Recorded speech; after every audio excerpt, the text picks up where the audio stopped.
Fairy Tail is back, and we now have the end of the Vernus fight. I'll get to my opinion on the matter after I'm done with the chapter. So, let's start at the beginning. That big attack that Natsu does at the end, of course, didn't have any real effect on Vernus. He's still standing. In fact, he's actually just pissed off now. Everyone's all excited, thinking that Natsu's actually doing it, but Vernus is just done with it now, and he's just gonna finish everyone off in one go. First thing he does, he just takes flight, like straight into the air above everyone, looking down on everyone, making sure they know that he is a god. And of course, he starts to build up so much magic power that everyone is now shaking. They all want to run away and try to escape and dodge, but obviously they gave all their magic to Natsu. So basically, they're all about to just get wiped out, and they know it. Happy, of course, apparently didn't have his magic drained, flies over to Natsu, grabs him, and now they're going to have an aerial battle. Vernus just emits magic power off of his body, and just a direct, laser blast that just blow everyone away and around. And then he just turns the sky itself gold.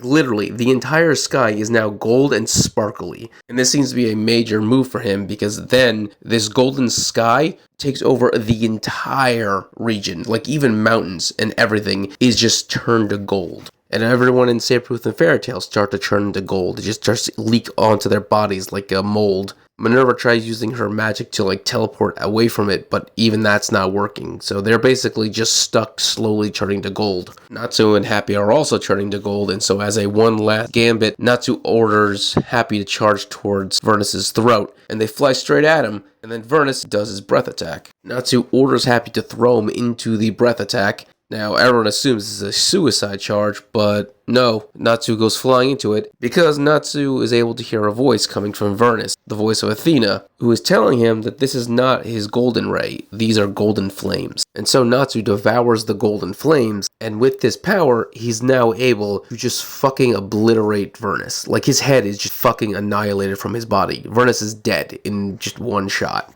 And that's how the fight with Vernus ends. Okay, so the thing is, I don't like this fight at all. Let's go through a step-by-step process of how this fight went. So we had a bunch of actually good fights with a bunch of alchemists. And then after all that was done, they then ripped out Vernus' soul from the building, gave him a body with the Philosopher's Stone in exchange for using Athena's body to do so. And then they realized the only way they can beat him is by combining all their magic power. And even then, Natsu still wasn't good enough. Even with everyone's magic power combined, Vernus was that just stronger than them. Which makes perfect sense to me. I have no problem with Vernus being that powerful. The issue I'm having isn't even that Athena was the one who gave Natsu the power to beat Vernus. The reason for this is because Vernus' body is made from Athena's body, so it would make sense that her soul is inside of Vernus. And the fact that his breath attack wasn't a golden one, but made of golden flames, also, in previous chapters, was hinted at, because I've stated in multiple videos that Vernus has two breath attacks. One that turns things to gold, and a second one that just destroys things. The breath attack that just destroys things was actually Athena changing it into a gold breath attack to a fire breath attack. That also makes sense.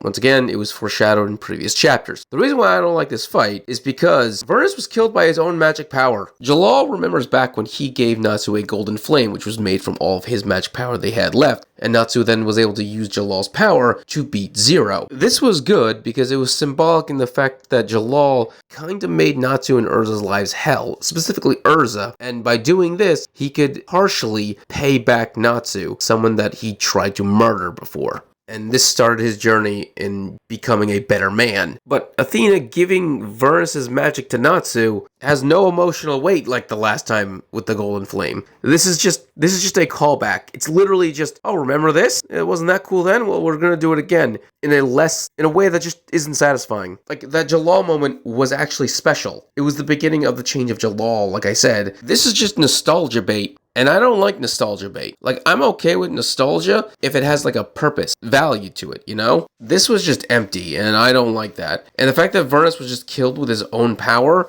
instead of them finding a weakness like they did with the other dragon gods, that also kind of pisses me off. At least their deaths or defeats, in the case of the water dragon god, had a little bit of respect to it. This was completely disrespectful. Vernus basically got cheap-shotted. I really don't like this. This is the only dragon god's ending that I do not like. I mean, I was cool with all the others. The others were fine. This was just wrong. I pray Igna gets better treatment than this. Alright, if you enjoyed this video, please subscribe, give a thumbs up so you can enjoy more Fairy Tail and other anime things. Thank you, and have a great day.